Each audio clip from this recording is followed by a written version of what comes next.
Have you ever heard of curried eggs and aloo? Curried eggs and potato, yes, for all my country folks. We're going to be doing that today. We've got beautiful spices, aromatics. Of course, we have those beautiful golden eggs. I'm going to show you how we did this in a little while. So stick around because this show is going to be excellent. My producer is just like shaking his head. Run the tune for them, producer. Let me start.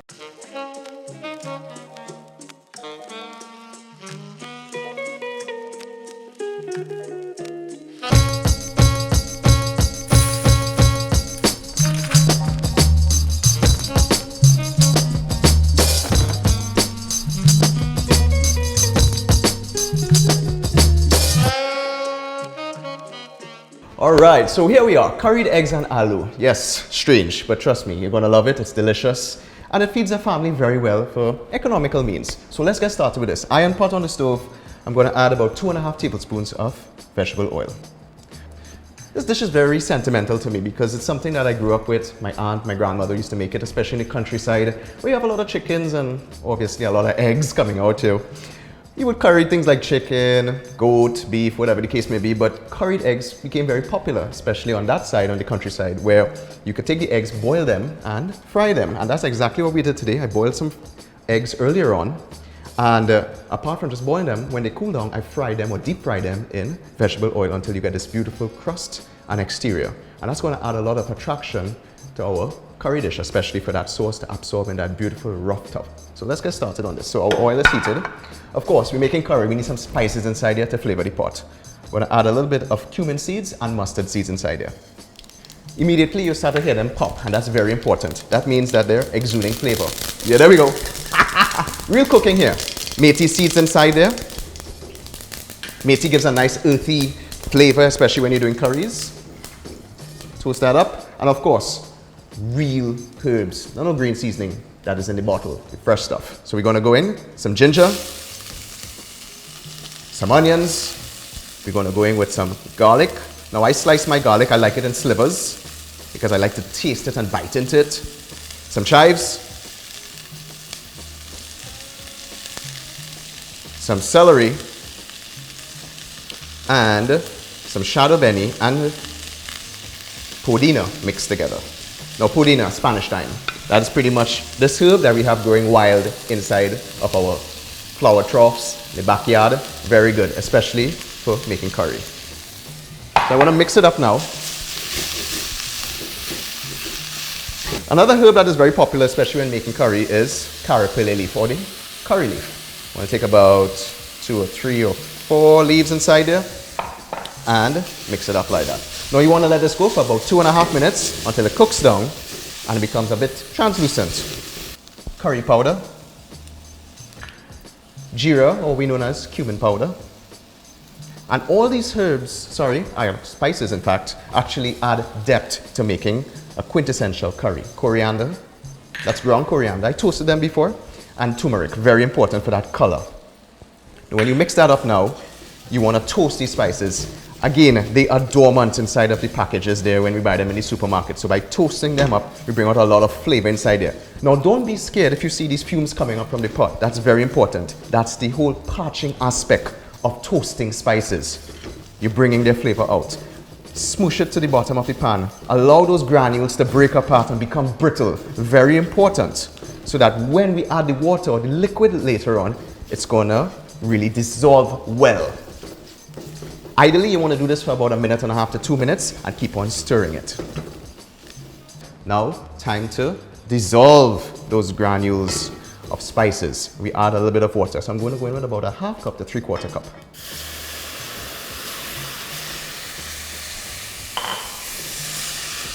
Now, essentially, this is very important. You're making a curry paste here and you're cooking the curry. You have to allow the water to dissolve those grains. So important. And ideally, you want to let this cook on a medium to high heat until it reduces in half its quantity. You want to cover the pot for about 2.5 minutes and allow that steam action to activate. Pressure the granules and the herbs and let it reduce to half its quantity. We'll check back with it. So we're at this point right now. Let's check on it. Woo! Steam.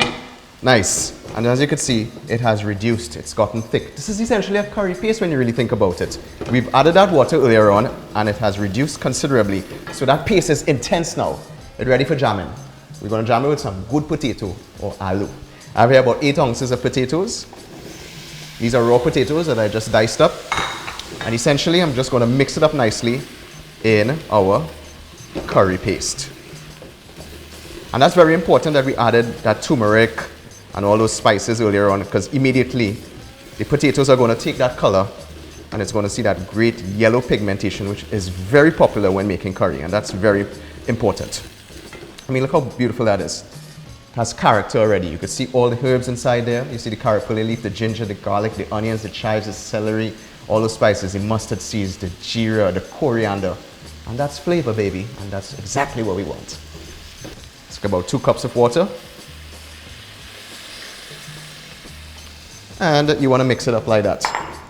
What's going to happen here is that those potatoes are going to absorb all that beautiful curry flavor inside there, all those herbs and spices. And we want to cook this for about 3/4 of the way before we introduce our eggs in a little while. We have this on a medium to high heat now. I need to cover this down, and we want to let this go for about 10 minutes. We'll check back on it. All right, so this is where the egg excitement starts. We're about 8 minutes in the game right now, 8 to 10 minutes, and immediately you can see our potatoes are starting to get soft, all that beautiful herbage around it. And it's time to add even more flavor. I have some coconut milk inside here, and this is going to change the color of the curry considerably, as well as give that beautiful coconut profile that we love. So coconut milk mixed inside there, and of course, those potatoes are going to absorb all that great flavor.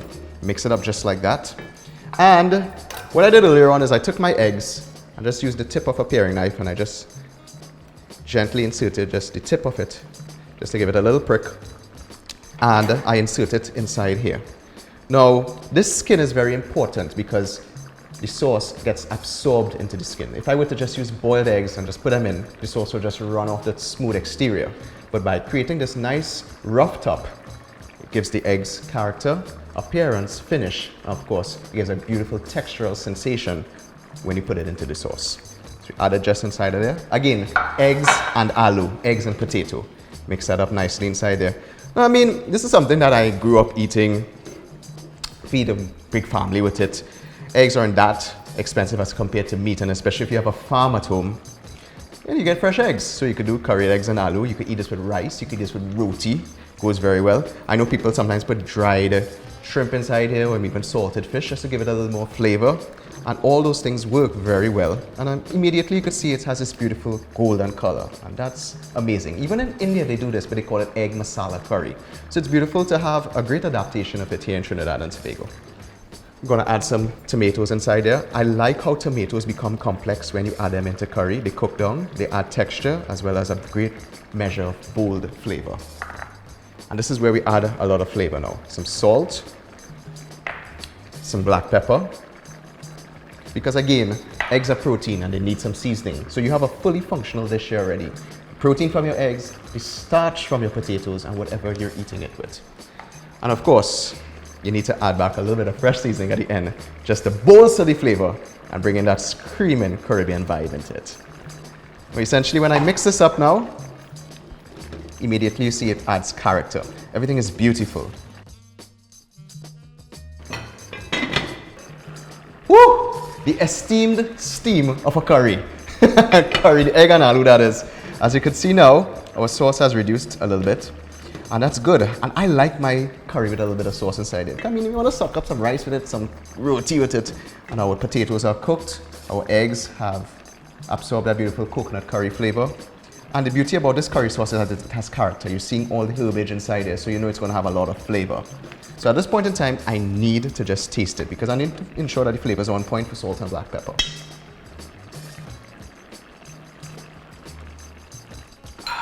Nice. It has enough salt. I think I just need a little more black pepper inside there. It's good. I'm getting all the aromatics inside there. I added ginger earlier on, but those whole spices that I toasted in the oil really does add significant flavor and depth, and that is something that you don't want to omit. So add the rest of our tomatoes inside there as we finish to use them for garnish, and this immediately illuminates the whole dish already. As you could see, it adds a color pop, a little bit of parsley inside there also. And you know what? I'm ready to roll, you know. If you want to let this reduce a little more, so be the case. But I have some beautiful bus-up short roti. I'm going to play this up. Let's do this.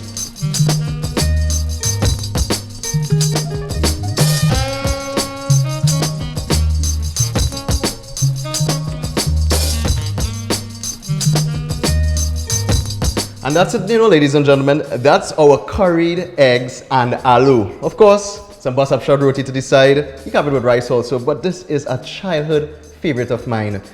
When you see you burst into that egg and you get those whites inside there and a little bit of the yolk and you mix it up with the curry sauce, that coconut curry sauce, it is heaven. That nice mellow soft potato that is just impregnated with coconut curry flavor. And you just soak that up with that roti like a little blanket. Watch now. You don't want nothing better again in the world.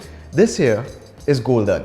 Trust me, you need to try this. Don't worry about the recipe and the measurements. Check below. I have it full listed out for you, the method and everything, and you have the video to follow it. You're good to go. Don't forget, like, comment, subscribe, share, eat a food. Share the video as much as you can, because the more we share it, we want the world to see it. And that's what Eat a Food is doing right now. We're taking food to the world, all in Pluto, Mars, Venus, Jupiter. Trust me, they need to try this, and everyone around the world. So until next time, ladies and gents, it's your boy Chef Jason, the original bubbling star of Trinidad and Tobago. Curried eggs and aloo. If you make this, post it. Post it on a wall. Use hashtag #eatahfood. Let us know how you are making your curried eggs and how you embellished it. Until next time, I'm gone. I'm gonna deal with this.